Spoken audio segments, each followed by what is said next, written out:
Нэг хос хүн идэвхжлэл баригдлаа. Тэд тогоонд хийж баярлаж алга ташив. Хоёр хүн тогоонд байгааг харахад өөртөө хоол болсон гэдгийг ойлголоо. Гал улам хүчтэй болгоцсон усны температур байнга нэмэгдэв. Тэд амьд үлдэхийн тулд усан чумбан орлоо. Тэд хөлөөр усны савыг өшөглөв. Усны сав хөдөлж тэд мэдлгүй дуулж хөгжмөсөөр байлаа. Бүжиглэж байхад тэд хамтдаа хүчилж усны савны хөдөлгөөн улам ихсэв. Тэд усны савыг унгааж тэд айж хойшоо зогсов. Усны сав уруу өнхөрж эхлэв. Хүн идэвхжил мэдэхэд хизээний оройтсон байлаа. Хоёр хүн аюулгүй гэж бодсон ч гэнэт нэг арслан тэдэнд рүү ирлээ. Тэд арслангуудын нөхөд ирсэн байлаа. Хоёр хүн айд бие биенээ тэрв. Гэтэ арслан тэдэнд рүү дайрсангүй. Яг тэр үед цэргийн отряд ирлээ. Арслан бөөн дуунаас айж зогтлаа. Тэд ч үүнийг ашиглан зогтлаа. Тэд ойд нууглаа. Өнгөтэй дөнгөж амархад тэд дахин баригдлаа.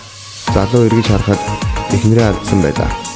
Тэд гайхаж бас баригдлаа. Энэ киноны нэр Соломоны эрдэнэс. Таалагдсан бол subscribe дээр бичээрэй.